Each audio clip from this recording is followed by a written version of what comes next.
안녕하세요. 달빛따라 유진스입니다. 선생님, 오늘은 5월의 달리기라는 책을 가지고 왔습니다. 이 책은 고학년 친구들한테 추천을 하고요.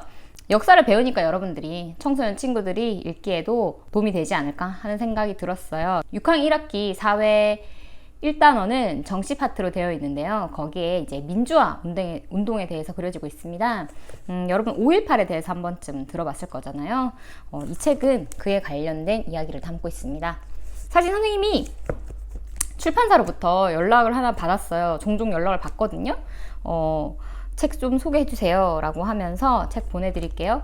이 책도 그렇게 해서 받게 된 책이에요. 근데 읽어보니까 우리 친구들이 읽으면 정말 좋겠다라는 생각이 들어서 이렇게 소개를 하게 되었는데, 마지막에 가면 진짜 눈물이 찡하게 납니다. 이런 이야기를 통해서 선생님은 여러분이 역사에 접하는 것이 굉장히 도움이 된다고 생각을 하는데요. 그 이유는 첫 번째로, 선생님도 그랬지만 교과서를 통해서 배우는 역사들은 뭔가 나랑 너무 관련 없는 이야기처럼 사실 느껴져요. 많은 선생님들이 역사를 가르치면서 우리가 꼭 알아야만 합니다. 역사를 알아야지 미래를 다시 볼 수 있습니다. 우리가 과거의 잘못을 돌이키지 않을 수 있습니다. 이렇게 배우지만 실제로 선생님이 학생 때를 돌이켜봐도 그렇지만 사실 그게 그렇게 와닿지 않거든요. 사실 그냥 그렇구나 정도이지. 근데 오히려 여러분들이 국제시장 같은 영화를 통해서든 그런 관련된 영화들이 있잖아요. 그런 걸 보면서 좀 더 와닿는 것 같아요. 선생님 그게 이야기가 주는 힘이라고 생각을 하거든요. 5월의 달리기 역시 마찬가지입니다. 우리가 교과서를 배울 때는 나와 관련이 없었던 일처럼 느껴지지만 실제로 그 역사 속에 살아갔던 인물들은 우리와 같은 인물들과 다를 게 없는 거예요. 그런 면에서 우리가 좀 더 공감을 하면서 그 사건을, 역사 속 사건들을 체험할 수 있다는 생각이 듭니다. 5월의 달리기의 배경은 5.18이에요. 여기에는 명수라는 친구가 나옵니다. 명수는 달리기를 굉장히 잘하는 친구예요. 그래서 나주 대표로 1등을 하게 돼서 전남 대표로 전국체전에 참여할 수 있는 기회를 얻게 된 거예요. 그러니까 명수는 시골에서 갑자기 나타난 다크호스처럼 전남 대표가 되어서 광주 합숙소로 가게 돼요. 자, 거기에서 정태라는 인물, 그 다음에 성일이라는 인물, 그 다음에 진규라는 인물과 같이 만나서 그 합숙소 방을 같이 쓰게 되면서 이 친구들이 굉장히 친해지게 되는데요.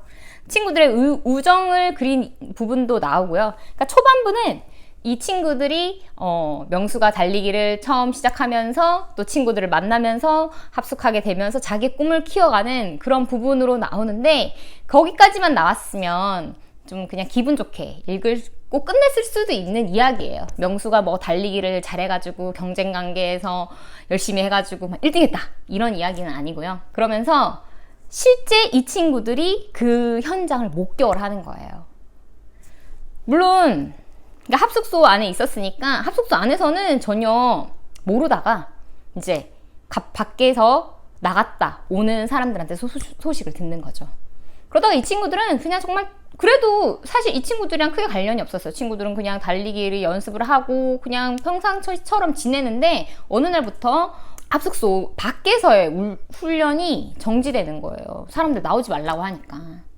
그러다가 이 친구들이 이제 꾀를 내어가지고 진규라는 친구가 누나를 이용해가지고 이제 잠깐 놀러를 나가게 됩니다. 광주 시내로. 이제 엄마가 불렀다라는 핑계로 이 친구들이 4명이 나가서 광주 시내에서 재밌게 놀다가 데모의 현장을 보게 되고, 그 데모의 현장 속에서 실제로 군인들이 무고한 대학생들, 무고한 시민들을 때리고 짓밟는 그런 모습들을 보게 되면서 아이들이 너무 깜짝 놀라게 되는 거죠. 아이들은 직접 그 모습을 보면서 너무 놀라는 거죠, 사실. 여러분들의 시선에서 그 현장을 목격하는 것이 생생하게 그려져서, 물론 어른들이 보는 그 소설에서 그려지는 것처럼 아주 적나라하게 표현되지는 건 아니지만, 그래도 작가님이 그 현장의 실상을 잘 담으려고 노력하시지 않았나 하는 생각이 들었어요. 그러면서 이 친구들은 지금 이 심각성을 눈으로 보고 깨닫게 되는 거죠. 연락을 다 두절시키잖아요. 광주를 완전 봉쇄시키잖아요. 그래서 이 친구들은, 특히 명수는 집이 광주가 아니니까 연락할 방법이 없는 거예요. 그러다가 아버지가, 시계방을 하시는 아버지가 명수를 보러 광주에 왔다가 그만 참변을 당하게 됩니다. 명수의 아버지가 돌아가시게 돼요. 아버지가 어떤 뭐 그런 시위에 참여를 한 것도 아니었고 늘 자기가 오던 그 시장에 왔다가 그냥 참변을 당하게 되는 거죠. 이제 명수는 스스로 인물을 만듭니다. 아버지의 부고 소식을 어머니한테 알려야 되니까요.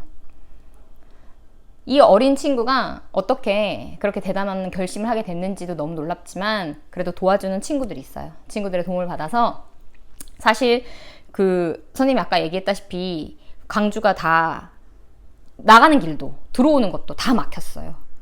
그런데 어떻게 이 명수가 거기를 뚫고 나갈 수 있었는지, 그리고 나가는 가운데 누구를 만났는지, 이 이야기를 시작하는 처음 페이지가 굉장히 마음이 아파요.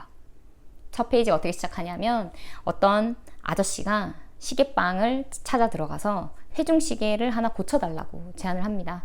자기가 우연히 이 시계를 손에 얻게 되었는데 어떤 아이로부터 그 시계를 얻게 되었다는 거죠. 어떤 아이가 흘리고 간 시계였다면서 이 시계의 주인을 꼭 찾아주고 싶다고 그렇게 하면서 이야기가 시작이 되는데요. 짐작할 수 있겠지만 그 시계방 주인은 아마 명수일 것이고, 시계를 준 아저씨는 엄마에게 아버지의 소식을 전하러 나주로 도망치던 명수에게 총을 겨눴던 군인 아저씨였다는 것을 여러분이 짐작할 수 있을 거예요. 책과 관련된 뭐 영화를 추천하자면 송강호 씨가 주연했던 영화나 뭐 화려한 휴가 같은 관련된 그런 영화들을 여러분이 봐도 좋을 것 같고, 너무 마음이 아팠습니다. 이런 역사 속에서 결국에는 우리가 교과서로 역사를 배울 때는 그냥 그렇구나, 아 그때 그런 일이 있었구나로 배우지만, 이런 이야기나 그런 영화를 보면서 결국에는 그 시대에 살고 있었던 그냥 우리와 같은 평범한 사람들의 이야기를 우리가 직접적으로 접한다는 것이 선생님 가장 큰 의의라고 생각을 하거든요. 너무너무 안타까웠던 것은 명수는 결국 그 시대의 흐름에 희생을 당한 거나 마찬가지잖아요. 아무 잘못 없는 아버지가 죽었고 자신의 꿈도 어떻게 보면 접을 수밖에 없게 된 거잖아요. 그것이 너무 안타까웠어요. 비단 명수뿐만이 아니겠죠. 그런 역사적 소용돌이 속에서 개인이 희생된 그런 사건들이 얼마나 많이 있을까요? 우리는 그런 것들을 알아야 된다고 생각을 해요. 그런 역사의 거대한 사건 속에서 휘말릴 수밖에 없었던 우리 개개인의 삶들을 우리가 이런 책들을 통해서 꼭 알아야 된다고 생각합니다. 왜냐하면 우리가 사실 그런 소시민들이잖아요. 마지막으로 잔소리같이 들릴 수도 있지만 선생님은 우리가 역사를 꼭 알아야 한다고 생각해요. 특히 그냥 단순히 시험을 잘 보기 위해서 외우는 역사적 지식이 아니라 이런 이야기 책들, 그리고 뭐 그런 영화들을 통해서 우리가 역사 속에 살아갔던 그 인물들이 결국에는 우리와 같은 평범한 사람들이 있었다는 거죠. 우리도 역시 언젠가는 후대에 대단한 어떤 기록으로 남겨질 그런 사건들을 한 가운데 지금도 살아가고 있잖아요. 사실 코로나와 같은 이 시기가 언젠가는 역사 속에 기록이 되겠죠. 근데 우리는 지금 그 시기를 살아가고 있습니다. 그런 역사 속에 우리가 역사를 배우지만 우리가 지금 살아가는 것 자체가 역사 속의 하나의 한 장면들을 만들어가고 있다는 것을 여러분이 기억을 했으면 좋겠고, 이런 이야기 책들을 통해서 그런 그런 시대를 살아가던 사람들의 이야기에 조금이나마 간접 경험을 하면서 그 시대의 아픔들, 그 시대의 슬픔들 같은 것들을 좀 직접 알아보는 그런 계기가 되면 좋겠습니다. 유진쌤 책 오늘은 여기까지 할게요.